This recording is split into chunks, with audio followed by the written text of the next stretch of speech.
Hello everyone, Alistair Gold here. The international break is well and truly upon us, and it sucks. You know my intense dislike. Hatred's maybe too strong a word, but it's not enjoyable at all of the international break. It's just kind of when football goes to die, doesn't it? It really is not good at all. What I would say in previous seasons, at least it was a little escape from what Tottenham Hotspur had become. The pain Spurs would bring every weekend. At least they couldn't lose in an international break weekend.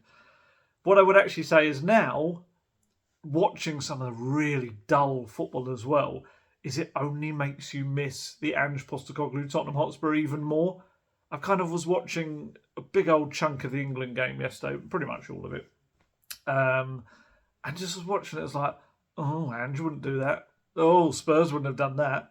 And you kind of find yourself, and it's a lovely position to be in, let's be honest. We have not been able to experience that for a little while, but I'm actually really, really enjoying Tottenham football right now. And I do feel like this little gap was just completely unwanted, unnecessary. I hope it doesn't mess up any momentum for Spurs, but yeah. International breaks. Cracking, eh? We've actually... I might try and fit a few questions in at the end. Depends how long this goes.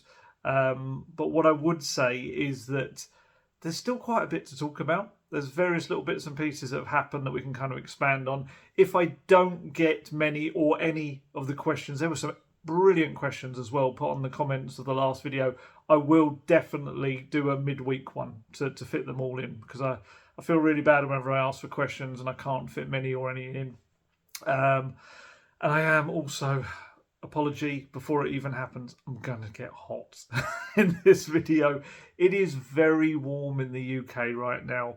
Whenever I say that, the US viewers quite rightly always reply underneath saying things like, just turn the aircon on. Why haven't you got aircon? And I always say the same thing. It's because the UK gets about a week's worth of this weather a year. No one is ever going to buy aircon. I saw a terrific tweet the other day, or a Facebook, something, I can't remember what it was on. It was just this image and it said, American aircon, and it was an aircon unit and all the cold air blowing out. UK aircon, and it was someone lying in bed with their leg hanging out from under the blanket just to be exposed to slightly different air. And that's what we do. I just thought it was just summed up exactly what I do. I lie awake at night or asleep at night and just hang a leg out from underneath the duvet. That's my aircon. So yes, I'm sorry, this face is going to get sweaty as this goes on because I have to seal every window. There will probably be an ice cream van at some point. You would think today is the day, ice cream man. If you're going to sell them, today is the day. Definitely, it's like 31, 32 degrees out there, which means he probably won't. It just comes at random times otherwise. It came yesterday while I was working, and honestly, the noise, the tune is horrific. It is something you would hear out of it. You'd expect Pennywise to be driving the thing. Who knows? Maybe another blast of nostalgia like it was the other week. So internationals. Let's kind of get that out of the way quite quickly. Bits and pieces from the internationals. As I said, watching the game, James Maddison, it was a beautiful lesson in how not to play James Maddison. If Ange Postecoglou had any thoughts about where shouldn't I play James Maddison, Gareth Southgate nicely provided that. He pretty much played Maddison for long periods as the furthest man up the pitch, as like a striker. It was very, very odd. I didn't understand it whatsoever. He kind of said before, I saw an interview where he was saying, oh, he's got a bit of a freer role to do what he wants. But it didn't feel like that. It felt like he was shoved up the pitch and told to just stay up there. And funnily enough, Maddison said this before, I think, in a presser on the tour. I think it was in Thailand, saying that for Southgate, he's always seen him more as a forward than as a kind of a deeper lying midfielder, whereas Ange Postecoglou sees him slap bang in the middle of both, and that's why I think he's getting the best out of him, because he's getting the best of both worlds. Yeah, it was a little bit scary at times. There was one dodgy tackle on him from behind, one of the Ukrainian players. There was another tackle on him early in the game when he was limping for a little bit. But hopefully, fingers crossed, appeared to be okay as the game came to an end. as he went off the pitch. He was subbed, I think when it was, around the hour mark, a bit after. Talking of injuries, Christian Romero, we had a scary moment, obviously, with the lack of central defensive options right now. Of Romero, played really well against, who was it? It was Ecuador. Messi came out and said, he's the greatest defender in the world. And we were like, yeah, we know. Well, he can be. He certainly has been terrific this season. And then all this kind of stuff started to come out after the game, and I've got a cracking... Wait till you hear exactly what the injury was that apparently picked up during the game. A contracture in the rectus posterior of his right leg. No one wants a contracture in the rectus posterior of their right leg. Let's be honest. It sounds very unpleasant. I'm guessing that means something, a tightening... I would imagine that the use of the word rectus posterior possibly is a very fancy way of saying maybe he was injured slightly below his backside, or his backside on his right leg. I don't know. The most important thing is there was talk in the Argentinian media that a decision was going to be made today over whether he flew back to England, to Tottenham, to get treatment, or whether he stayed with the team, went to Bolivia and played some kind of part. That was kind of superseded by this morning. We awoke to see that the Argentinian FA had put up photos from their training session yesterday afternoon, and there was Christian Romero taking part, wearing a bib, doing whatever. So, fingers crossed, that means that he's absolutely fine. Obviously, hopefully they use him sparingly in the second game, but obviously he is such a key defender for them nowadays, and he is one of Messi's faves. As quite a few players actually were praising him after the game, a few Argentinian players. So fingers crossed that nothing worsens there, and he is absolutely fine to play against Sheffield United. So yeah, we'll see what happens with. I was going to say young Christian, but he is 25 years old now. He's like the old man of the defence. What else? I'll just briefly on the England game. It was strange watching Harry Kane playing and not having the Spurs kind of eye when watching him, I suppose. Other than you still feel slightly kind of defensive about things they say. Like, the punditry around him was very strange. There was a real fixation on how he needed to stay up front. And, not wandering, because that's what they want for him at Bayern now. He has to stay up front. Almost like dismissing everything that's happened at Spurs with him, despite the fact that he has scored so many goals for Spurs and proved to be one of the best passers of a ball in the Premier League. And yeah, we had this strange moment where, I think it might have been Dion Dublin, said something like, I don't like him in those positions on the pitch. He needs to be further forward. And literally, whether it was within a minute or so, he pinged in this beautiful pass to Kyle Walker for his first England goal. Honestly, it was a phenomenal ball into his path. And then you just hear them gushing about what an amazing pass it was. It was like, oh, come on. Come on now. Yeah. On Kane, there seems to be a little split in whether people want me to talk about him still or not. It's very strange. Maybe that means I'm doing it right. I don't know. But someone under the last video, or the one before, told me off for not talking about Kane. And another person told me off for talking about Kane because he's gone now. What I will do is I will mention Kane when there's a Spurs aspect to it. Or when there's something within the Spurs side that is lacking because Kane would have filled that situation. I get it. I get people want to move on. The thing I would talk about in this video briefly about is the comments that he made, which obviously stirred up a lot of Spurs fans.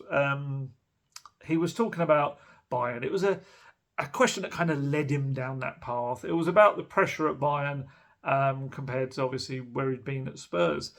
And look, he said, paraphrasing massively, along the lines of, at Bayern you can't lose 2 games in a row. It's the worst thing in the world. Whereas at Spurs, it wasn't a disaster if you lost 2 in a row. And what was the other thing he said? I'm trying to think if there's anything else major to it. Essentially just about pressure, and the pressure at the 2 different clubs being slightly different. People got upset, Spurs fans did, because he was essentially kind of they felt he was having a little bit of a pop or a dig at his old club. What I would say, he's not wrong in that aspect? Of course he's not. Let's be honest. Taking any emotion out of it, Bayern Munich are expected to win the Bundesliga every single year. Of course they are. They're expected to win every single trophy in Germany every single year. If they do not, if they lose 2 games in a row, it is hysteria. It is the worst thing in the world. All eyes and focus are on them. That is true. There's no getting around that. Of course that's true. And he is quite right in saying that. At Spurs, if Spurs lose 2 games in a row, is it seen as a disaster on the same proportions? Of course it's not. It's not. It's true. What he was saying was true. What I would say, and I think this is maybe where some of the frustration comes from, is that Kane obviously was part of that leadership group at Spurs, and he had a chance to be one of these people that was really pushing for that to be different at Spurs, for it to be a horrible thing if the team lost 2 in a row, and something that should never ever happen again, and kind of create this pressured environment. And maybe he didn't. I mean, he would probably, maybe not publicly, but privately, would probably say, well, okay, but the culture of the club wasn't built in that way, and you can't kind of fight against a culture that's within the club. Maybe that has to come from those above you. I don't know. But, it was something that Conte would speak about as well, the pressure and the lack of it. It's not something new that we've heard. But, yeah, I think the main thing, and this, I saw other people saying, but, when there was finals and semi-finals, he didn't step up and do things, blah, blah, blah. What I think the key thing with Harry Kane right now is that every little thing he says is going to be overblown and overanalyzed now. Not only by the media, but I think by Spurs fans as well, who will feel understandably sensitive that one of the greatest players that's ever pulled on the shirt now does not play for Tottenham Hotspur. I think there's going to be a slight, I don't want to say overreaction, because everyone's absolutely justified to react to anything however they want. But I think there's going to be, like I say, sensitivity is probably the best word to things that are said as well. What I would just say is just enjoy what you did for the club. He was an incredible player for Tottenham Hotspur, one of the greatest, the club's all-time goal scorer. But now just look forward to a very different Tottenham Hotspur. A new era. Harry Kane is no longer part of Tottenham Hotspur. I still have a sneaking suspicion one day he will be again in some capacity. But right now, it's very much the Ange Postecoglou era. It's a different time. I wouldn't get too hung up on it. I saw all the stuff and I just I don't even care that much to kind of get involved in it all. Obviously, I could talk about it now just because it's some people might want to hear my opinion. I don't know. But so Larry David thing, it was words that were not particularly false. Did he need to kind of bring Spurs into it? Maybe not, but I think the question kind of led him down there. And, he said stuff about feeling jealous when he saw the other players going off and winning things and being in Champions League and all that. Yeah, of course, yes, he's got his part to play in that. But let's be honest, there were a lot of others as well. I don't think singling Harry Kane out as the reason Spurs have not had success in recent years is the right way to go about it. Did he play a slight part at times? Yes. Did he play a major part in taking them to anywhere near success? Yes. So, yeah, I don't know. Look, like I say, everyone's got their own right to say exactly what they want about Harry Kane now. He is now not part of the club and doesn't receive maybe the same protection that he would from the fans. But I would hope he's got a fair bit of credit in the bank. That's just my thoughts. What else came out this week? Oh, the Eric Dier and Daniel Levy stuff. Yeah, that was a little bit weird. There was kind of a report that came out that I think later was ever so slightly altered, or there were a few reports that came out. I can't remember exactly how it was. I think it was on one of my days off last week. I only get 2 days off a week. That made it sound like I had loads of days off a week. From what I understand, Eric Dier was the one who was called into a meeting with Daniel Levy. I presume that was in their efforts to try and get him out the door really before the various windows closed. But yeah, I think that kind of twisted slightly in how fans saw that. They saw that as Eric Dier going around Ange Postecoglou to talk to Daniel Levy about his future, and having asked around and asked people around, Eric Dier asked people within the club, everything. It kind of very much seems like it was the other way around. That I think Spurs were just trying to find some kind of solution to the Eric Dier situation right now, and clearly they couldn't find one. So yeah, obviously he would have questions about his future, as any player who hasn't been playing for a manager would. But yeah, I think this idea that he went around Postecoglou to talk to Levy is not really the way it happened. And yeah, have a little look. I think some of those stories that maybe initially slanted it in one way maybe look a bit different now. I think maybe that's, again, I think there was just some initial confusion over it all. In terms of Dier, nothing's really changed with him in the aspect of he wants to fight for his place under Postecoglou, whether people want to hear that or not. He would have accepted a loan move, I think, for game time, but nothing really came in of that kind of ilk. There was talk about a Burnley loan move or approach, but Spurs very much distanced themselves from that pretty much as soon as that started to go out there into the ether. And the other issue, I said this before, with a loan move, for Spurs, what does it do? It's the guy's got 9 months left on his contract. You can't loan him out for the season, otherwise you're just loaning him to then leave. The only aspect of that, I guess, is that you could save on some of his salary over the coming months, whereas I would imagine it would be more likely that it will just try to get him out the door in January. But again, it's entirely down to Eric Dier, what happens next. He's absolutely entitled to get what he is owed in terms of money.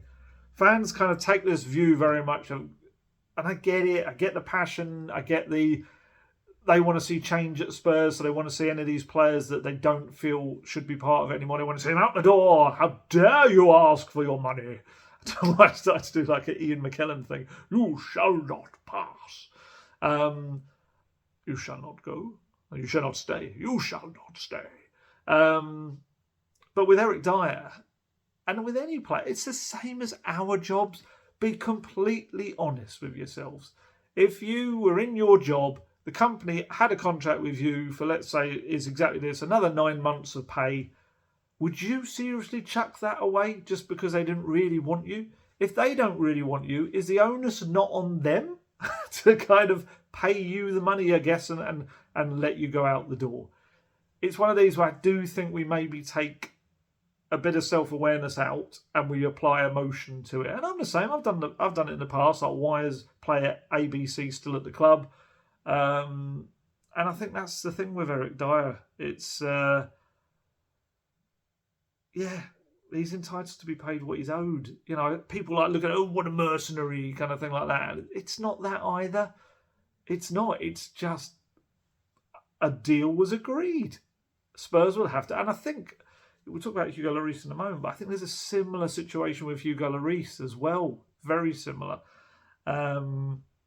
You can't just give players contracts and then you decide that they're not really part of it. Lloris, there's a bit of both. But with Eric Dier, certainly, there's obviously he doesn't fit the Postecoglou system as well as he would probably think he does. He's not got the pace for that high line. He's going to struggle, I think, when the balls are knocked over the top over his head. He'll have to adapt his game to it. I do wonder whether there's any possibility that he ends up becoming a bit of a number 6 again, if there's an injury to, let's say, Basuma or Skip as well. But yeah, look, I know people are just going to hate on Eric Dier because they don't think he's good enough. And whether that's true or not, I do think the injury did play a big part for him last season as well. But do I think he fits the Postecoglou system? No, not really. If he has any idea or hopes of playing in the Euros, I do think he's going to end up wasting a chunk of this season. We don't know what happens with injuries. What I would say right now is that you've got Ashley Phillips appears to be ahead of him in the pecking order if you're going on the bench that was picked at Burnley.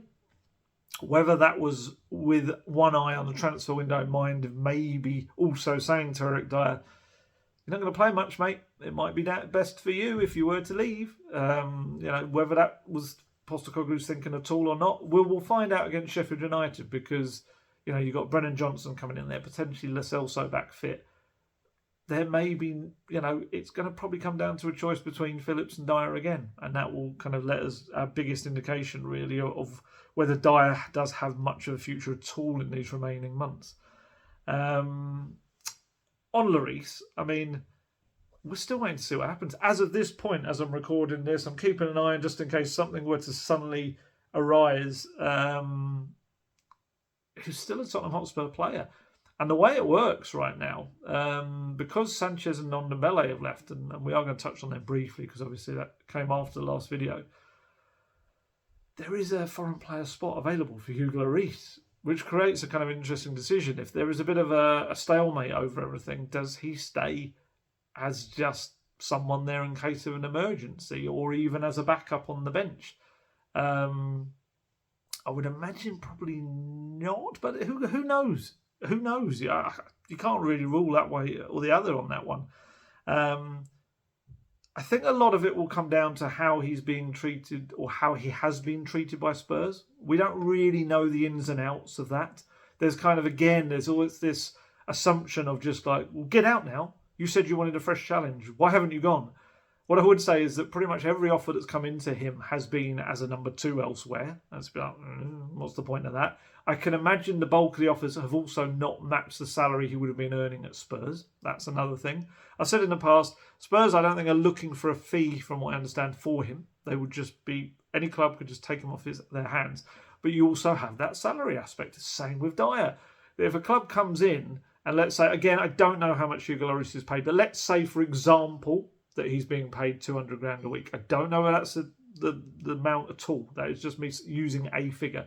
If he's being paid 200 grand a week and other clubs will only offer him 100, oh yeah, that's great that Spurs will let him go without a transfer fee. But then it's on Hugo Lloris of like, well, then I'm losing 9 months worth of 100 grand every single week. And obviously that's millions. So Spurs would have to come to an agreement with him. Whether there was a case of Lloris thought Spurs were going to come to that agreement earlier in the summer and he was just going to head off in his own ways as a free agent, I don't know. I think there's still a little bit of time for him to be a free agent and go somewhere. It depends on where various leagues and their rules about when you can register players. Obviously with Spurs and the Premier League, it is the 13th. So there's another 3. I think it's this Wednesday coming up. You have to register your squad by. So obviously we'll know then exactly what happens with Hugo Lloris. Whether you get a Danny Rose situation where he sits out there or maybe heads off in January, I don't know. But I am surprised that he hasn't gone anywhere. I am surprised there's not a club in Europe that's kind of thought, do you know what? He's decent. Yeah, I didn't think his stock would fall as low as it maybe has. I think that will have surprised him a little bit as well. Obviously, there were offers from Saudi League as well, but that clearly hasn't appealed to him. And yes, I understand that people say that it was he that said he wanted a fresh challenge, early on in the summer. But I don't know. My view, a little bit like the Kane stuff, and I guess Dier to a degree as well. With Lloris, he's given 11 years of service to Spurs. Of anyone that should be allowed to get what they're owed out of the club, I think he's perfectly entitled to. But I get that it's frustrating, and I get that it's this kind of little piece of an old jigsaw that maybe doesn't fit the current version, and it's just kind of sitting there in the box. But it's one of those where I think people want to force a situation that can't really be forced. The only way to force it, I guess, is to Spurs to say, okay, bang, here's the rest of your contract, goodbye. Would they do that with the potential of maybe him going in January? I don't know. We'll see. Maybe it becomes a mutual thing where he agrees to slightly less because of that. We'll see. But I just, the essence in discussing it is just to kind of give a bit of an understanding of, we see this stuff on the surface, but maybe we don't always, I can't even see my hands, underneath what exactly happens with these players and contracts. There's so much more to it. And again, always I'd say, ask yourself, what would you do in that situation? Extract that it's football, extract that it's a job we would all dream of doing. We would just want to play football, and just think of it as your own job. And if your company was saying, no, we want you to move on now, you would want to get paid. It's just kind of a basic. But I get it. Again, I get the fans' ideas. So where the fans are coming from. Rest of international stuff. What else we got? We had Wales, South Korea played each other the other night. So we got the sight of Brendan Johnson, Joe Rodon, Ben Davies, and of course Sonny all on the pitch at the same time.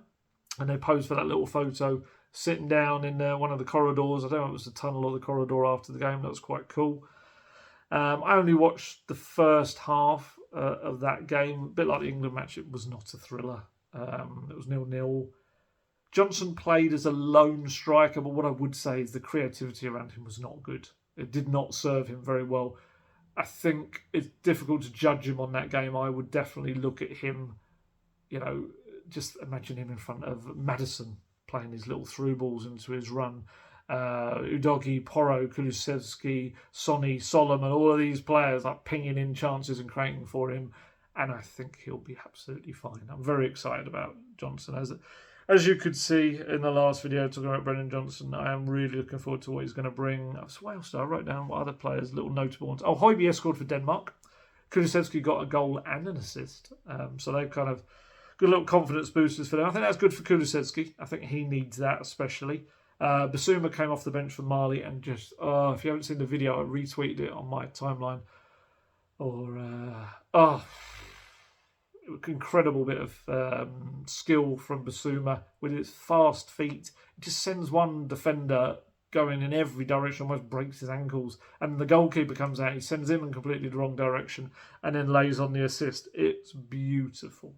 He is a guy who is absolutely flying with confidence right now. He came on as a sub, didn't start. So I'm quite happy with that. Give Basuma a little bit of a rest. I don't think that's the worst thing in the world whatsoever. What else do we have? Ashley Phillips scored his first. We spoke about him earlier. We were talking about Dier. He scored his first ever international goal, which was fantastic. He played one game, I think, for Wales at under 16 level. Didn't score for them either. And all the England under youth levels, he has not scored until the other day. Yesterday afternoon, came on off the bench for England under 19s against Switzerland. They won 4-2, and his was the last goal of the game. Scored a deflected effort, but they all count. And he also struck home a little penalty. They had a penalty. They had like a pre-arranged shootout after the game, I guess, just to get them into practice mode, and he scored his one. Who else was involved? Alfie Dorrington was involved. He came off the bench yesterday. Also started in the first game against Germany, which they lost 1-0. It's like a bit of a... they went to Spain. It was a bit of this kind of camp that all the players attended, and they played 2 games against Germany and Switzerland. Luca Gunter was in goal for the first one. Probably Jamie Donnelly went along, and I think he got a little bit of an injury early on in the camp, so he didn't end up playing any part in the 2 games, but... excited to see what Jamie Donnelly is going to do this season. I think this is going to be the one we see him develop very quickly and suddenly, because he's kind of been threatening to do that. Really maturing, really developing his all-round game. They've been playing a lot of positions. Keep an eye on Jamie Donnelly this season. Honestly, I've got really high hopes for him. I'm heading along to the Colchester game soon in the, I think it was the Papa John's Trophy nowadays. I'm trying to remember what they actually call it nowadays, where the under-21s will take on a kind of a mixed Colchester side. It's only up the road for me, Colchester. So I'm really looking forward to that. Seeing Spurs have got so much attacking talent right now. They've got Judson St Bell, Will Lancashire. They've got Jamie Donnelly. Obviously, you've got the likes of Mikey Moore and Oliver Iro as well. With all of the obviously the younger crowd, and we see what happens with Aleo Velise as well. He finally appeared in a photo the other day. Back of Brian Hill did a photo in the gym of his recovery, and Velise was pumping iron in the background. Both of them kind of saying they'll be back soon. So whether that means Velise has got a little knock or something, we don't know. But what I would stress, as always with Velise, work permit came the day after he signed. He's got a work permit. Please stop saying that he hasn't, people. And Postecoglou said about him, he's unlikely to get any minutes in the first half of the season. That is Postecoglou speaking. That is not opinion. That is exactly what the manager has said. So every single week we've got, where's Velise? Why is he not doing this? Although I would say, I am surprised that Spurs haven't chucked him into the odd training photo more often, but maybe that is because he has got some little injury that he's getting over. And I'd be intrigued to see whether we start to see him in the under-21s, because he's going to need game time. So, yeah, we'll see. If he that'd be great if he was involved against Colchester, but whether there is something that he's trying to get over. I haven't been able to get to the bottom of that or not. But, yeah, we'll see. Looks like my video is occasionally moving. That's strange. Sorry if it's something shifts position. I don't know whether that's my leg knocking the little thing, the stand it's on or not, or whether it's just my camera having a bit of a mare. What else? Richarlison missed a chance against Bolivia, I think it was. Was it Bolivia? I can't remember who it was. Or am I just mixing that up with Romero and where he's going to play? I don't think it was. Sorry, I don't think it was Bolivia. Whoever it was, Romero came off and... Romero, Richarlison. Too many R's now. I was having problems with B's and Brentfords and Brightons and Burnleys and Postecoglou's and Pochettinos, and now it's Romero and Richarlison. I'm losing it. With Richarlison, there were lots of photos of him looking ready, very red-eyed and potentially tearful on the bench. What I would say... I don't know. I might have got this wrong. There may be video evidence of him getting upset, crying. I don't know. What I would say from a personal experience of seeing Richarlison after games and things like that, he always looks like that. His eyes are always really red and wet. Honestly, if you look at any photos of him after a game when he's on the pitch, he always looks like that. He could well have been upset. He is a guy that wears his emotions on his sleeve, like I said in the last video. So he could have been very upset. Every time he is taken off, substituted, his eyes always look really red, as if he's about to burst into tears. So I don't know whether he really was quite in the state that people were saying. He might have been. There may be quotes out there. Maybe they got him in the mix zone, the Brazilian media afterwards. But only judging on what I've seen in the past, he is a guy that I think just always has... I get red eyes myself. It's after any form of exercise, to be honest. But yeah. As I said, I think it is just a confidence thing with him. Once he gets the one kind of... I think he needs to get maybe... I was going to say one goal, but obviously he scored against Fulham. But then I guess he got knocked down slightly by not starting in the next one. Maybe just needs a goal early in the game, and then we'll see the rest of his performance will be very good. I wouldn't write him off yet. It's way, way, way too early to do that. Other international bits and pieces. Van de Ven didn't play any part at all for the Netherlands. They are only allowed... They've called up 25, Heung-min did, but they're only allowed 23 in their matchday squad. So as this was his first ever international call-up at senior level for the Netherlands, he was one of the two odd men out. So he did not play any part at all.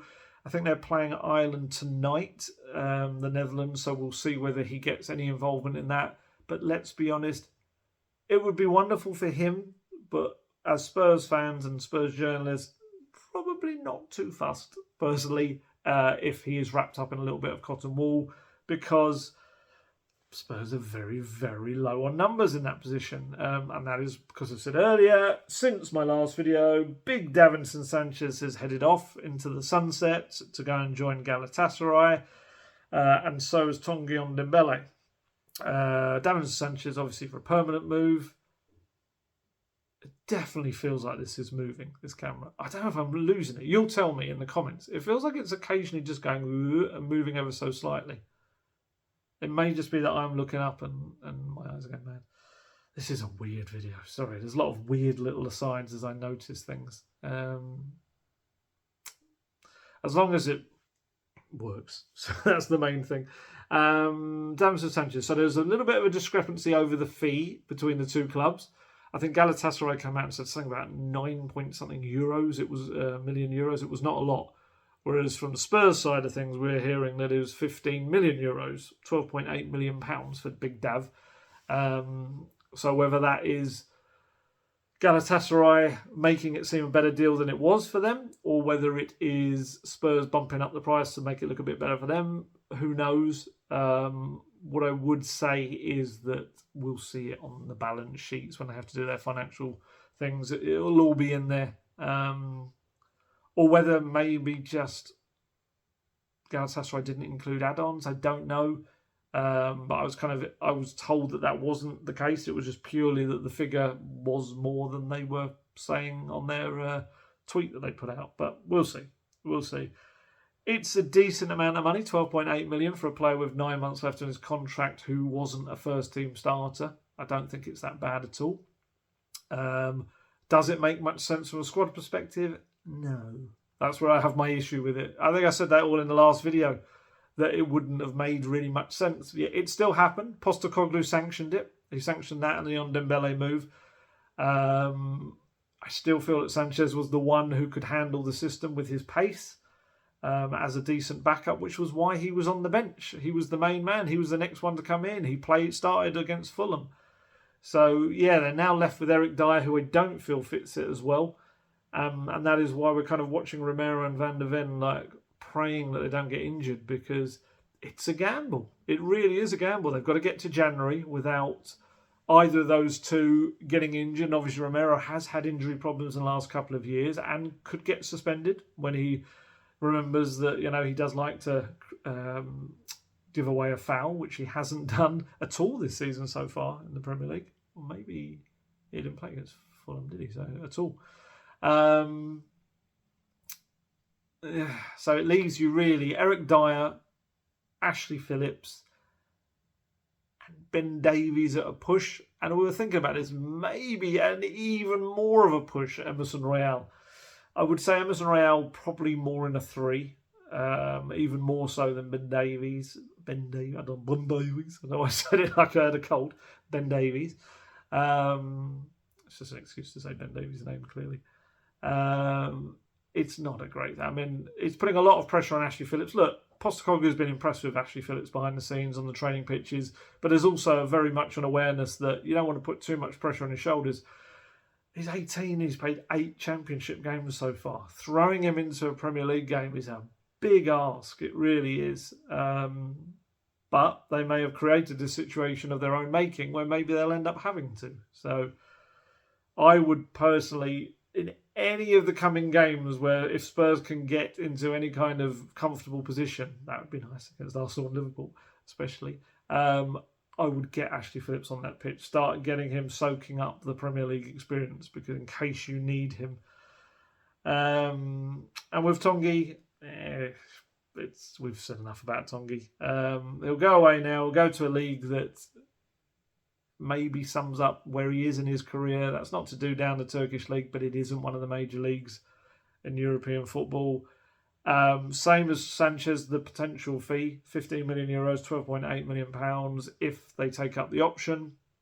Hey, from Galatasaray's point of view, if he has a cracking season, bosses it in that league, then £12.8 million for a player that costs Spurs over 60 is going to be a very good deal, and they could probably sell him straight on that summer. Unless Spurs have put some kind of cunning clause in there, I don't know. But yeah, good luck to Tongi. I'll be able to keep an eye on him because he's on loan. I do my loan roundup. I'll be able to keep an eye on that and how he does. What else has happened this week? The fans forum. Daniel Levy is set to speak to the fans alongside Postecoglou, Sonny, and for the first time also representatives from the women's team. So you've got Robert Villaham, the new coach, and Bethany England, who just had a little bit of surgery actually. So she's going to be out for a little while. The last forum with the fans that I could remember taking place, I think I remember had Pochettino and Lloris there with Levy. So that shows you kind of the length of time ago it was. This one will take place Tuesday, September 19th, which I think is the same night as the Colchester game against Spurs under 21s that I was just talking about. Previous versions of the forum have allowed the fans to ask questions. So I really hope that is the case again. Otherwise, it's going to look very iffy if it's not. I kind of feel it's going to feel very manufactured. On that point, I've seen people moaning about it. Personally, I'm just delighted Daniel Levy is actually going to speak to the club's fans. For me, that is something in itself. You know, you've heard me moan so much about the lack of communication from the hierarchy at Tottenham Hotspur to their fan base, other than the odd little quiz Daniel statement kind of thing, or financial results, or end of year address kind of thing. It's not enough.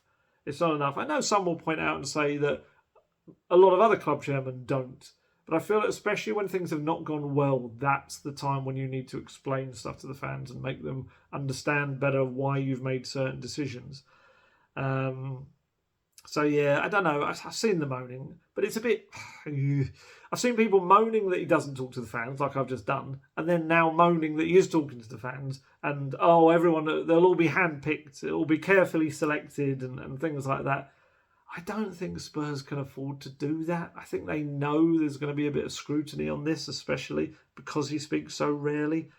I don't really have any idea how it will work, other than I know that media at this point in time are not allowed to go, because I have asked if I can go. It's a little bit daft. There's one part of me that completely understands, yes, it's for the fans. And I think this is very beneficial to them. I've got no major gripes with that. Absolutely, this is for the fans. I think any fan that's a member's got an invite. And then if there's over a certain amount, it's going to be at the stadium, by the way. And if they go over a certain amount, then I think it then switches into becoming a ballot. And there'll be people from each of the different groups. I think there'll be someone from the trust, as well as supporters trust, and various groups and supporters groups. And there will be a good cross-section of fans. I don't kind of buy into this whole no one's going to be able, unless they absolutely stop questions, which would be ridiculous. But if they're going to ask the questions from the audience, I think you're going to have a very good cross-section of people that would ask decent questions. But yeah, I think from a media perspective, it's a shame, because I do feel like the stuff that comes out is going to be out there. It is. People are going to video it. Someone will probably stream it live, maybe. I don't even know if they're able to, or whether they're told not to do that. I think there will be people who will document a lot of what takes place. Spurs are putting out I was just checking the wording here. They're going to put out a selective clips or highlights, I think they call it, on Spurs play. So we'll see what they put up. That's definitely one aspect where they'll have a lot of control over that. But I still think not having the media there, not to say I don't think we should be able to go there and ask questions. I would say that straight off the bat. I think this should be for the fans to ask their questions. Absolutely. Maybe one day we'll get a press conference with Daniel Levy. Ooh, I wouldn't bet on it. But I do think maybe we should be there to kind of record this sort of thing and be able to report it to those fans who aren't able to be there. Because that's kind of key, isn't it? Other than seeing highlights of it on Spurs Play. The Spurs Play, really, they should put the whole thing out. That would be technically allowing everyone else to be able to see it. Or even live stream the event. I don't know. Maybe that will be something that comes to pass. We'll see. But I don't think there's a negative to it. I know people at the moment who just have had enough of the ownership, have had enough of Daniel Levy, whatever, will not probably see any positive in anything to do that he's involved in. And I get that. I get where the frustration is born from. However, I do think this is a positive. Any chance for him to explain anything is a positive. Let's see what comes of it. Ice cream van. Hopefully you can hear this. It is coming by. There you go. Doesn't sound so scary today. I hope that came through. Newer viewers will have no idea what that's all about. Long-time viewers will remember that as a bit of nostalgia. Scott Munn. I don't know whether Scott Munn will be there or not, I don't think it'll be in time, but certainly he is officially going to commence his work at Tottenham Hotspur later this month. We finally have a kind of a time frame to it. I'm sure he has absolutely not been working at Tottenham Hotspur in any capacity up to this point and has purely just been a guest at all of the matches that I have seen him at. But we will officially see Scott Munn begin his role as Chief Football Officer. And I think that will probably very swiftly be followed by a new Director of Football, because I think kind of the two are a bit hand in hand, and he will bring in someone to work between him and Postecoglou with, I guess, kind of a real recruitment head kind of way of thinking as well. So that's progress as well. That's another aspect to the club that hopefully is getting fixed and repaired, and we can move forward. I'd be intrigued to see what kind of influence, if any, Fabio Paratici will continue to have. Obviously, as I've said many times now, involved in the club in a consultancy capacity still. I'll be intrigued to see whether the new Director of Football is someone who's very friendly with Fabio Paratici. That will be something interesting. We'll see. To be honest, I'd say one of the main kind of influences at Spurs as well right now is Base, CAA Base. And technically you've got CAA Stellar. CAA is the massive company that is agency in America as well. They've got Hollywood stars. They've got lots of the biggest, I think maybe Spielberg and Tom Hanks and people like that possibly. So they own Base, which is a sports agency. They also bought Stellar a couple of years ago, which is the agency that you've probably seen Jonathan Barnett, one of its founders, who is often on Sky Sports. He's Gareth Bale's agent and various other players' agents. Stellar have people like Roden and Davies, I think, are part of Stellar, if I remember correctly. It's a real Welsh contingent there. And also, I think Lloyd Kelly, who Spurs were looking at the end of the window. And then Base are just huge. Base have got Sonny, Madison, Porro, Postecoglou, Pape Matar now as well. I said Richardson, didn't I? And loads of very good young players like Alfie Devine, Dane Scarlett, and such a strong connection within Spurs Base. It's interesting because you have someone like Jorge Mendes and people are like, oh, look at the amount of players that he has in a club. People look at CAA and Base and Stellar at Spurs. That's a big old chunk of the club as well. And I'm not saying that they run Spurs or anything, but they will have a lot of influence there purely in the fact that so many of their clients play for the club and are the head coach of the club. It's a fascinating kind of thing, one to keep an eye on as well. And what players Spurs are linked with and things like that. It's fascinating, that other aspect again of the game. People that, again, we maybe only see the surface of stuff, and underneath there's all this other undercurrent of things going on as well. I said I was going to do a little loan roundup, so I'll do that quickly as well. Obviously, they haven't been able to play this week because of the international break, but they've been able to. Some of them have played their first couple of games or two for their clubs. Alfie Devine, who I just mentioned, amazing impact for Port Vale. If you haven't seen the clips, please do. He only turned 19 last month, Alfie. Came off the bench, 22 minutes to go of Port Vale's League One match at Oxford. First job, pretty much he did. Whipped in a terrific free kick, which was headed home by Alex Iacovitti, which put Port Vale ahead on 70 minutes. Only then for the 10 men of Oxford to find an equaliser in added time at the end of the game. Then Alfie Devine was going on loads of little runs, little mazy runs that were impressing the crowd and the fans and obviously the away fans. And then the last gasp, 99th minute, Ben Garrity was brought down for Port Vale and Port Vale got a penalty. However, their normal penalty takers were off the pitch and they were all looking around. Up steps 19-year-old Alfie Devine in the 99th minute and strokes that penalty home as coolly as you like. Sent the keeper the wrong way. Honestly, nerves of steel. It was incredible. I've got a quote. Yeah, I've got a quote here from the Port Vale boss, Andy Crosby. Every one of our penalty takers had come off the pitch. I'm looking at the pitch and thinking, make a decision quick to give the lads direction and fair play to Alfie. I don't watch them, but to take that penalty in that pressurised situation says a lot about him and epitomises everything about our group. I want to say, I was a little bit surprised the rest of the Port Vale players kind of went, all right, we'll let the 19-year-old take it. But it does say so much about Alfie Devine. He's so confident in his own ability. I've got such high hopes for him. If he goes to Port Vale, there's a real expectation that he's going to go there now and play very regularly. And I think moments like that show exactly why. I seriously think next year he comes back and has a bit of a say on what happens in that midfield in terms of being an accompaniment to potentially James Maddison and also being someone that can kind of be like a bit of an understudy to him and learn from him and play a lot more. Honestly, yeah, keep an eye on Alfie Devine and what happens in this season because I think it's going to benefit him hugely going forward at Spurs. And a first team role. They want to get him involved at Tottenham because they know what a talent he is. And this was a very important.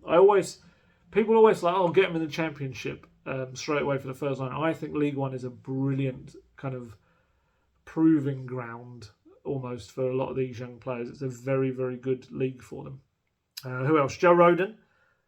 Pretty much become a starter now. I think the first game he was a sub and from then on has become a starter for Leeds in the back of their defence.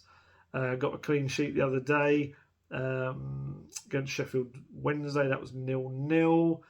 Started the last 3 games in the Championship for them. Jed Spence also made his debut for them. Came off the bench late on. Only got a handful of minutes. I think maybe 9 minutes. Did I write it down here? And final 9 minutes of normal time. Came on for captain Luke Ayling. You see, that's the issue. He's gone to another club where the captain plays in the position he plays in. But I looked at some of the local reports of the game, that even that little 9 minutes, he impressed people. So that's good. That's a start. That's what you want. What else? Sergio Reguilon obviously has gone to Man U. Unused sub as they lost to Arsenal. I'm intrigued to see whether Reguilon gets much game time at all. And if he does, what kind of impact he can make. I wasn't one of those who kind of saw that as a bit of, you're strengthening the rival kind of moves. He wasn't going to play at Spurs. And whether he strengthens United, we'll find out. If anything for Spurs, it just maybe bumps up his value a little bit. I think in January, all parties can revisit the loan and see whether it comes to an end or not. Pretty much most Spurs loans, unless there's a big loan fee involved, can be revisited and looked at in January. Especially the young players. Like you say, I was saying about Port Vale and Alfie Devine, he may go there and absolutely smash it until January, and maybe Spurs look at that and think, okay, we're going to bump you up to try the Championship, see how you go. I always remember that it was Keon Atete did that. He started to score loads of goals in League 2 and they bumped him, I think it was, to League 1. Obviously now left the club, but they can do that. Japhet Tanganga, he hasn't played yet for Augsburg.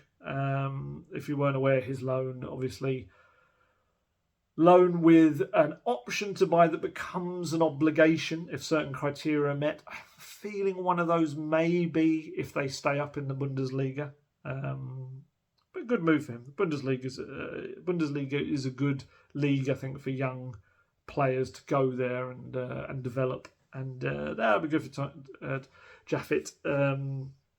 They've conceded a lot of goals. I wrote this down here. They've conceded 9 goals in the first 3 games of Augsburg, so he's going to have to go in there and do a fair bit of defending. Dane Scarlett, he's currently away with England under-21s for the first time, which is big for him. But he had to watch on as an unused sub as Ipswich beat Cardiff 3-2 at home last weekend in the Championship, so not a start or minutes for him yet. Troy Parrott, the same, unused sub for Excelsior Rotterdam as they lost 3-1 at Heracles Almelo last weekend. He did get 4 minutes from the bench, though, the previous weekend against Fortuna Sittard. So, yeah, it's all about now getting minutes for them. It's about developing. Wouldn't worry too much about the first week or two of whether they've been unused subs. It's about getting them settled in, getting them settled into a very new club. It's everything, and it's all parts of a loan move. Right, we've got a little bit of time. I will do some kind of the questions that came in. As usual, you know the drill with these. I don't look at them until I first kind of lay my eyes on them. I've literally just opened up the page right now to the comment section. That I just kind of prefer it that way. Yes, it can mean that sometimes I haven't got the full information on it, but on the whole, I prefer to kind of feels like more of a live thing for you rather than something that's a bit manufactured. So first one, David Grove 9731 asks, have you any information on the hotel complex which was on the original plans for the stadium in Park Lane?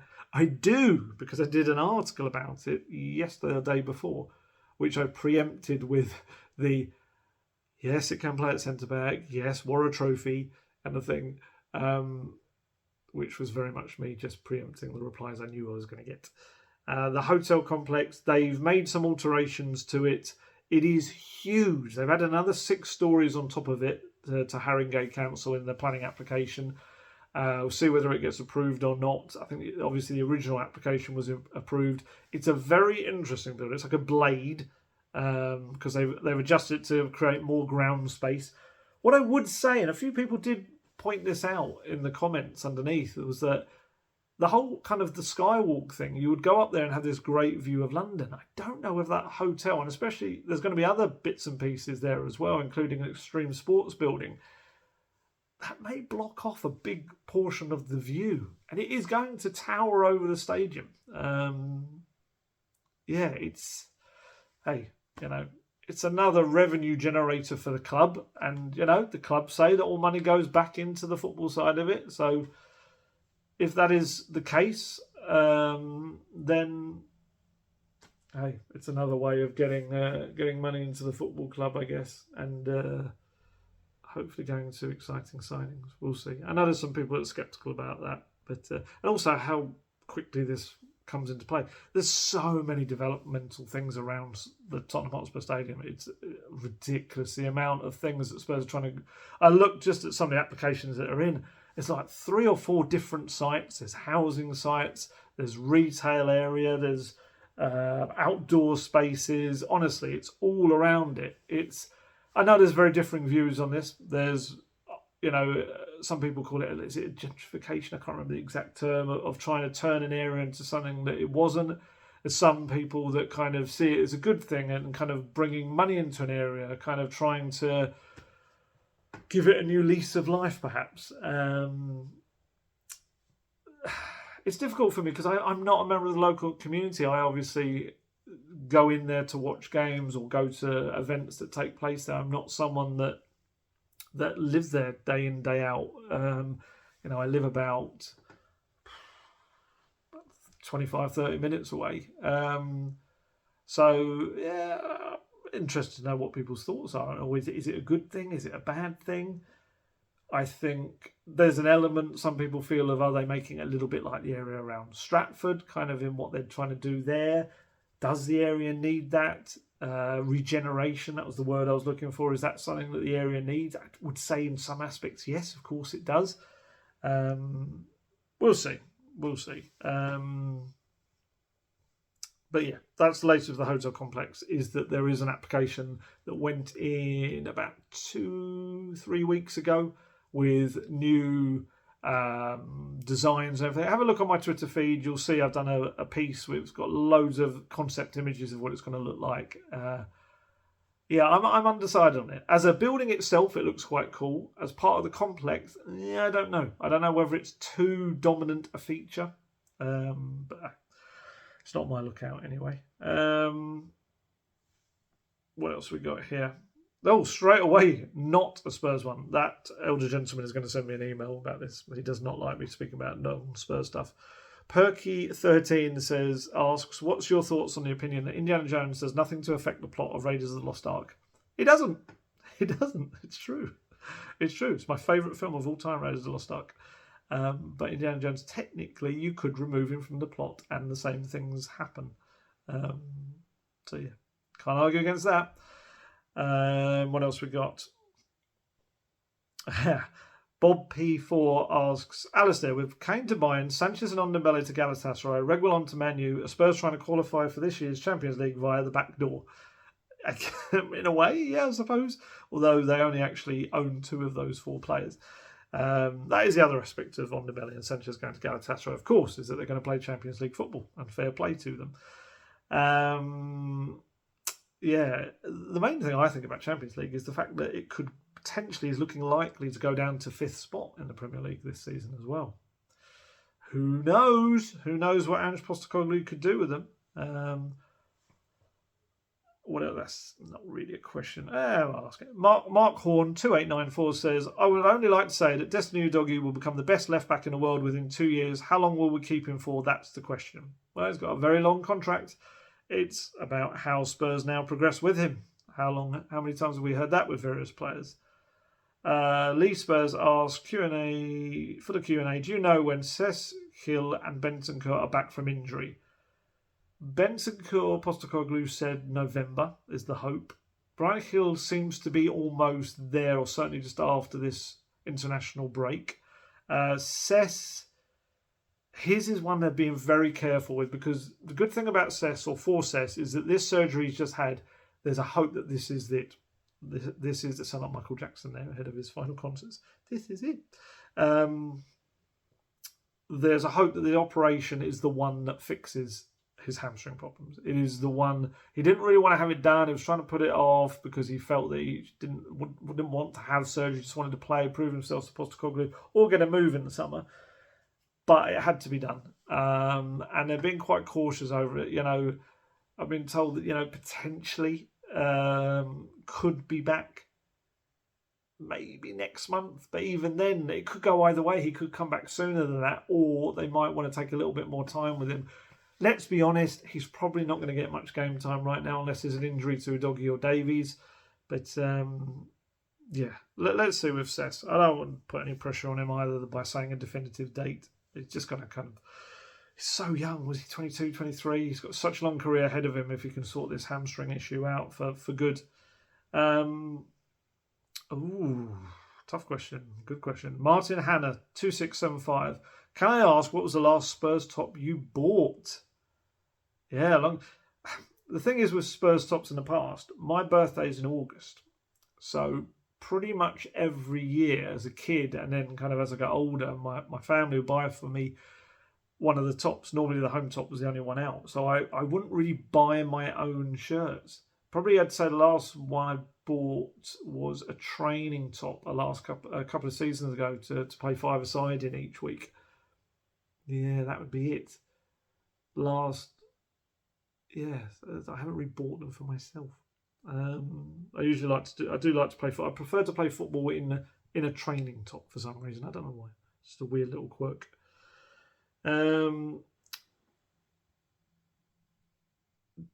B Hayes 8499 says, do you see Bryan Gil coming back into the squad after his injury? With Son, Solomon, Perisic and Johnson, who can now play there? Will he just stay in the background and be offloaded in January unless he can find a way to play there or on the right? They've got so many options there. That's going to be his biggest obstacle. I do think Bryan Gil fits the Postecoglou way quite nicely. He does take risks. He'll look to go at his man and beat the man. But there's just so many people there. You just think you've got, on the left, potentially, Son, Perisic, Solomon. You've got Kulusevski, Johnson now on the right as well. And most of those can also play century with Richarlison.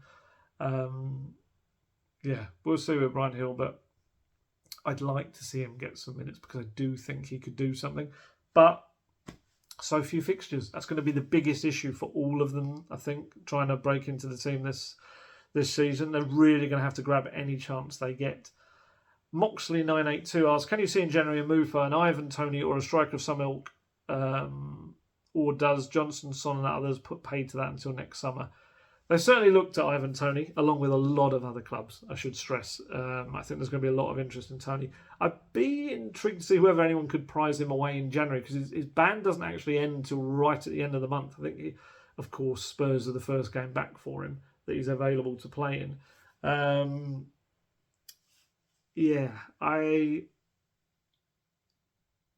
guess it depends how it goes. If Richarlison does have a stinker from now until January, maybe they look for a new striker in January.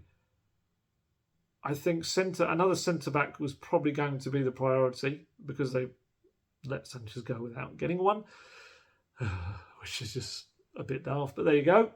Postecoglou obviously felt he could go. On that, I didn't say earlier, Alfie Dorrington, who I did mention, again, another one, probably not ready right now, but this will give him a little bit of a better pathway to be able to train probably a lot more with the first team over the coming months. We'll see. I do think it relies a lot upon maybe injuries to Richarlison or Son and how they're forming. How they're in form is probably the word I was looking for. I'm getting hot, which is why my brain's melting.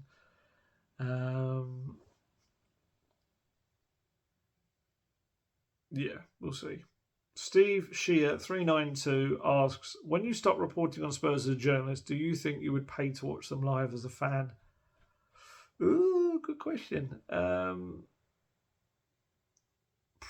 Yes, I don't think there's any doubt. Of course I would. I'm stuck with them, aren't I? They're not going anywhere for me, are they?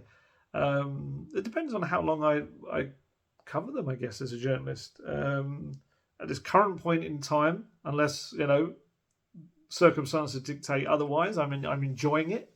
I have looked, I think I've said this, but in the past in these videos, I have occasionally been, I like the idea of covering a brand new club right from the start. I like the idea of way before Messi was involved of maybe going across and covering like Inter Miami, something like that, about a brand new club being kind of developed and how that went off the ground.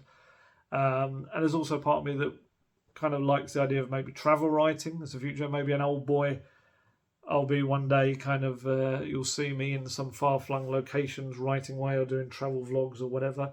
But right now, Spurs just offer so much weird stuff. So many things happen that there's always something new to write about, whether it's good or bad. That at the moment I can't see, anytime soon me wanting to stop doing that. But again, like I say, circumstances dictate. Another good one. I haven't really got a username. It's like a user. It's like a randomly generated one. In your opinion, who will be the first to make 10 men's first team start? Scarlett, Devine, or Spence? Ooh, he didn't actually say for Spurs. I suppose technically Spence has made that. I think it has to be for Spurs, doesn't it? Because Spence has played more than 10 elsewhere. Ooh, that's a really good one. I don't think Spence is going to make it at Spurs unless there's a big change in circumstances. So I'm going to put him to one side. He's a very good player, but I think his Spurs chance may have gone. Scarlett and Devine. After everything I said earlier, I think I'm going to go with Alfie Devine. But I do think Dane Scarlett, if he can go away with Ipswich and score a lot of goals, it definitely puts himself in a good position. Postecoglou likes him as well. It's kind of almost a bit of a shootout between the two of them to kind of get themselves into a position that next season Postecoglou looks at them and goes, brilliant, you're ready. Get in that first team squad. And, we're talking about a new striker in January. If Scarlett goes away and it's a bit of a sensation with Ipswich, why not? Why would you not want him to come back and be a striker option as well in the mix? So, yeah, it's the thing. We're always very quick to look to the outside, and sometimes we forget about, creating one of our own, as it were. Jonah 1983 asks, do you think of the two players we were linked with heavily, Gallagher and Kelly, on the final day will be the subject of offers in January? Always feels to me like when we narrowly miss out on a player, we move on and rarely signed. But these two, it seemed timing on the outgoing was issue. But both seem realistic targets and deals could be discussed now with a view to January 1st. Away we go. Yet we never seem to do that either. Would welcome your thoughts on my rambled question. Definitely not rambled. If anyone knows rambling, that's me. It depends. I think Kelly more so. Because I could understand the logic behind that move. He's pacey. He's got the homegrown status, of course, as well. I could maybe see that. But then you've also got Adarabayu in the last 6 months, his contract, whether he becomes an option or whether you just wait until the end of his deal. But then obviously foreign clubs can get in there first. Gallagher, I'd say Gallagher's probably the more difficult of the two, purely because if he now plays regularly for Chelsea, why are they going to want to let him go in January? Much depends on whether he's out of the picture, I suppose, or not. John C. 123 asks, is it true that we didn't allow Harry Kane to say goodbye to teammates and staff at Hotspur Way? Yeah, there are different ways to look at that. That's a really difficult one. I don't know whether I want to get into too much or not, because I've heard so many differing sides to this that if I haven't really found that middle ground to it. I think there's a lot more to this than there's currently out there, and that's my kind of fear about talking about it. Yeah. And the first time, this is very unlike me, I think it might be best to swerve that one, which I should have done before I saw it. I think that, I don't know about the saying goodbye to teammates thing, but there definitely seems to have been an aspect of not coming in to train on that day. Don't forget, I said at the time there was definitely a bit of a wobble late on about whether Harry Kane really did want to go through with the move or not.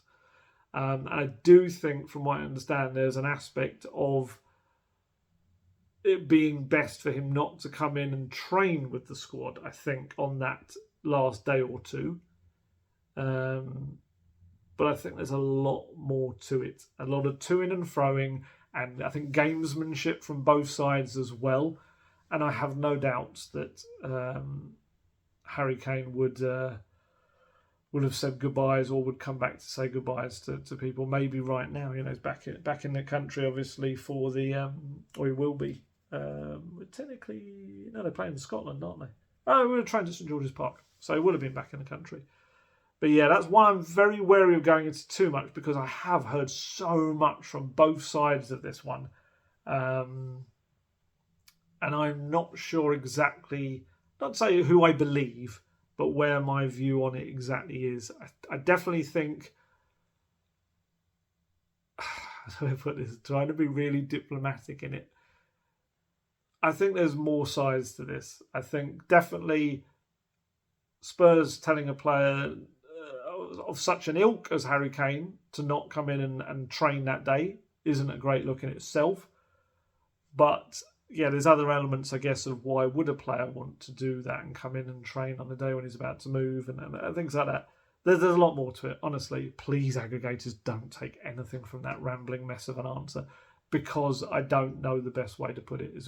I think it's one of these, I think we'll all come out in the wash eventually when people properly talk on record about it and everything. I heard so many different things. There was so many rumours of things that happened in those last few days that I wouldn't even want to commit to camera, because I was never able to double source them. And this is little things going on from both sides. So, but it's the case anywhere with massive major deals. And yeah, I'm intrigued to see the way Kane will speak about Spurs and the powers that be once he starts to really relax at Bayern and there's a little bit of distance and time between it. I'll be intrigued to see how it works. Let's have a look. Jacob Besant 5501 asks, with Lloris and Dier pushed out with no options, will they still train with the first team? I feel like Ange won't be for any poisonous attitudes, or will these be the contract rip-ups we heard about? Whether there's a contract thing, I think I'd be a bit mad with Dier right now because of the lack of options, but it's Spurs, so anything can happen.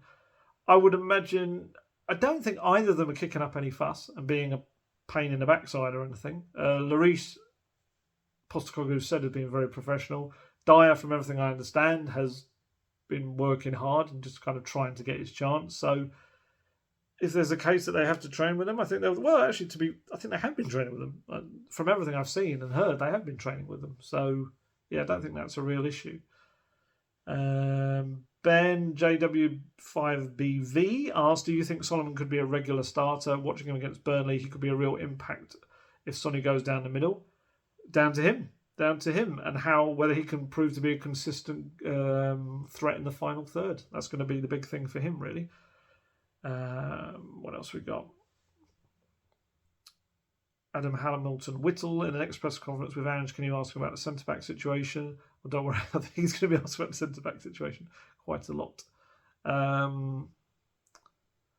Ben Peace 6771. Do you feel there's any possibility Decky could provide competition backup for Madders and move century with the arrival of Johnson at a major depth we now have in attack?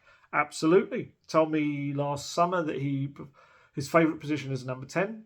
So number 8, there's a bit of tweaks to be made. There's more box-to-box element to it, but I think he could play there at a push. We'll see what happens with him. I'm not going to spell that out because I think it may sound a bit dodgy if I say it out. Question for the QA. Who would win in a wrestling match between you and Guesty? Ooh. I think it's probably going to be me purely because I'm going to have the weight advantage. He's a very lean man, is Guesty. I'm sure he would say he could win that. How highly rated, asked Tennis Duds 1986, is Alfie Dorrington, and does he come into the first team with Sanchez leaving? Like I said earlier, very highly rated within the squad and the club, and yes, he's been training with the first team on occasions. You'd imagine there'll be a fair bit more of first team training over this season. IQ Jump 123. Do you have any inkling or feeling about how the board will plan Son's future, considering he'll have only 1 year left in his contract after the end of this season? If renewal, how long? Absolutely. I would be stunned if we don't see a new contract offered to Sonny. I would say probably quite shortly. He's only got a couple of years left. He is, like I say, a base player as well, so they'll be looking out for him. And the captain of the club. I think that would be a great move. And yes, he's in his 30s, but I would say put another year or two on the end of that. Why not? Absolutely. Terrific advert for the football club and the kind of person he is and the kind of player he is and just how yeah, just good a human being he is. And I do think if you're going to be really cynical side of it, I'm sure Sonny brings in so much money for Spurs because of just the huge kind of reputation he has across the world, but obviously, of course, also across Asia. I'm sure the money he brings in makes a new contract a no-brainer. Whether he wants to sign it is another thing. I would think he was very happy right now, and if you're going to get him to commit, now is probably the time. What else we got? Ragnardinsk Cold 7406. When will Spurs make a return to the US for pre-season? There were initial thoughts that it was going to be last summer, just gone. So I'd imagine it'll be soon because they haven't been there for a while now. Although it's a difficult one. I was talking to someone about pre-season tours and how saturated they can be in certain markets. I think next summer's a bit of a difficult one because the European competition, the Euros. I don't know whether is there Copa America as well? I'm trying to think how it all works. There's a likelihood it will be it won't be as strong a Tottenham squad wherever they go. So how do you deal with that? How does that work with promoters? There's a lot more to think about than you just think off the bat. What else we got? Ben asks, given all the reporting you've had to do on player injuries over the years, do you feel like you've improved your knowledge of obscure muscle groups and bone names? I'm sure the people are dying to hear an answer to. A question I'm sure the people are dying to hear an answer to. I don't think so. I used to know all the expressions. I used to love ER. I used to know a lot of the expressions from that, but it's the same old injuries most of the times with footballers. It's mostly hamstrings, isn't it? Really, one of the main ones, and obviously ligament damage and things like that, and ACLs, things like that. So, yeah, it's. I wouldn't say so. I'm afraid. What else we got? Do we know anything more about naming rights? No. Ask Phil Gill. No, nothing now. Nothing yet. Very strange. They just clearly have not been able to find the one I want. I would imagine you're at the kind of time now when COVID is kind of in the rear view mirror, and now's the time that you'll be able to get a good price for it. It's a very strange one. It is really, really strange. What else we got? Alan Harry 6886. If they knew Dier wouldn't leave, why didn't he lose his squad number? He should be training with the under-21s. I refer you to what I said earlier. I don't think you should really do that to a player who has always given his all anyway. And quite frankly, if you want to do anything that's going to make someone say, right, I'm definitely sitting here and taking my money, that's probably the way to go about it. Dominic Fisher, would you mind including a topics bar for your videos? In the end, I always watch the whole video anyway, but it would be nice as orientation. Oh yeah, sometimes people ask about this, like timestamps, things like this. Simple answer, I just don't have the time. This is very much me. I sit down, record the video, one take, upload, bang, it's gone. If people enjoy it, fantastic. If they don't, that's absolutely fine as well. Excuse me. I know they're longer videos. Of course they are. It's kind of just a different thing to what's out there. Everyone does these short, sharp, snappy videos. I haven't got the time. I haven't got the kind of... I don't think there's really a need for me to do it either. It's kind of like a podcast in video format, really. I've got the podcast with Guesty, Golden Guest Talk Tottenham, which is doing very well, which is lovely. And I've got this, which is like a video version just of me doing my thing. So I know there's something on Reddit. I see sometimes people do a list of timestamps and stuff like that. So yeah, if there are people that only want certain subjects, absolutely. For everyone else, just come along with me on the journey into my mind for an hour and a half. This is the way it kind of works. But yeah, I do these in my spare time. The rest of the day will be spent me going out and getting some rest. So by all means, if anyone wants those, I'm sure someone will provide that. But yeah, it is kind of what it is. It's very raw, and this is the way it goes out.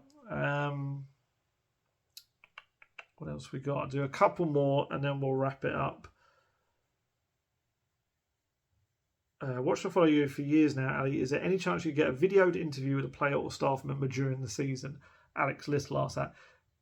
Probably not, purely because of what I just said, really, is that this is my own separate thing, really, away from work. I just do it in my spare time, which is why it's just me sitting on a sofa doing these. Otherwise, there would be me doing them at matches, whatever, things like that. So, yeah, probably not. I'd feel bad if I was doing that and not doing that for work. So, work stuff, definitely, that will be something we'll try and do with the podcast with Guesty. Stu Lynn asks, you mentioned your various sources range from agents to players. Who's the most high-profile ex-player you had in your phone book who was happy to give you insider snippets? Would be great to get a current player, but don't want to blow your cover. Yeah, I'm not going to reveal any sources. You don't reveal any sources because even someone that's not at a club anymore obviously can still be very helpful. Honestly, sources can range from anything. You've mentioned agents and players there, but it's not only that, it's people around players. It can be agents, it can be managers they often have as well. It can be friends, family. It can be people within a club. It can be members of staff within a club. It can be, it's honestly, there's such a wide network of kind of places you can get information from. But then the key thing is trying to cross-check it and getting everything double sourced, like I always say I try to do. What else we got?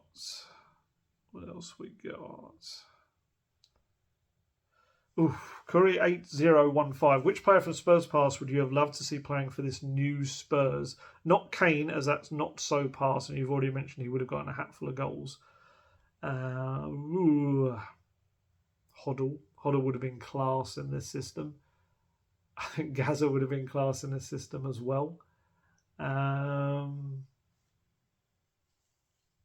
Ledders in his prime would have suited the system very well with his pace at the back as well. Yeah, I think they're the ones I'll go for. There's so many players, of course, would have been fantastic. You know, you could list so many of the top Spurs players around that would fit it very nicely. Lost Mark 80 asks, does Brooklyn Lions Foster need to be registered? He'd still be part of the under-21 list. No, he's too old for the under-21 list. Be interesting to see. I have a feeling that he might miss out. Although, I'm trying to think now, in terms of squad, what they were at. He wouldn't obviously have to go on the foreign player list. I feel like he might miss out. I haven't got my numbers to hand, so I don't want to say that definitively. What else we got? Bob Kendall asks, have you seen Succession? The Scott Munn and Paratici debacles, not to mention Lewis and Levy in general, feel like they could be straight out of that series. I loved Succession. Amazing series. And yes, at times Spurs does feel a little bit like that. Not that old question. 61 Sven, would you take winning a cup over Champions League or European qualification? I think this season a cup would be massive early on in Postecoglou's tenure. It's really difficult. I think it would. I think a cup, I would always say silverware, I think, would be a massive thing under Postecoglou this season. He'd be able to do something so many other managers hadn't. Yeah, I think with Postecoglou. If I have to pick, I want both, but if I have to pick, I think the cup. What else we got? What's the difference for journalists between, Clive Gorman asks, what's the difference for journalists between the embargoed and non-embargoed sections of pre-match press conferences? So, people often ask about this. Non-embargoed is the broadcast bit that you will see very quickly after the press conference finishes. That is, with Postecoglou, is normally lasting about 25 minutes or so. That is everything you see on the cameras. Then the cameras are meant to go off. We'll talk about that in a second. And then there's a section that is just for the written journalists. That it's an old school kind of traditional thing that was for the newspaper journalists of giving them something a little bit separate for their papers, whether it be the next day or the morning of the match or whatever. And then that online, when online became a thing, was put out at 10:30 at night. Technically, I think at that time to bury it at night. But I think now with the international audience, 10:30 at night stuff still does pretty well. It's a bit of a relic of a former time when the newspapers wanted to keep something to themselves, which of course they still have to do. Having been a man that worked in newspapers for a long time, obviously now write for a website, but still part of a company that has a huge print portfolio as well, a lot of the national newspapers. So I understand it, but I do wonder as time goes on whether that will become a thing anymore or not. But yeah, it's a bit different. In Pochettino's time, it was much more... I won't say cozy, that sounds weird, but we would all gather around his desk and talk to him. It was more informal and you kind of got a lot more out of him, especially because if he did say something that he later thought, I didn't mean to say it that way, they could kind of retract it. Whereas now it's still done as we sit in our seats and it's currently filmed, which is something that I don't think goes down particularly too well with a lot of the written and national journalists because it is technically part of the written section, not a broadcast section. So whether that is something that ends up changing or not, I don't know. But then I guess, you could argue that the written journalists are also part of the broadcast part. So, I don't know. We'll see how it goes. But that's essentially what it is. It's two different sections. And occasionally, just to blow your mind, you can sometimes have another embargo section just for, might be Sunday newspapers or Monday newspapers that have another little separate bit with their own answers. And that will go out at 10:30 on a different night. So, yeah, it can be confusing, and especially for journalists not breaking embargoes and making sure you get the right times a story can go. Edward Talks asks, what's your favourite MCU film?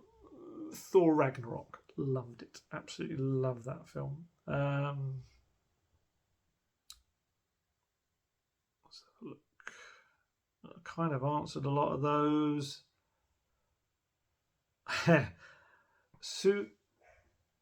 Long name. Syphilofungus, maybe. I'm very wary of names that mean something else. What are your predictions for your biggest sigh of hello everyone, Alistair Gold here of the season? Will it be injury-related results, Levy, or January window? Probably a result. That's the way it goes. THFC 82. Do you celebrate when Spurs score when you're in the ground? No, I can't. I've got a report, and I do.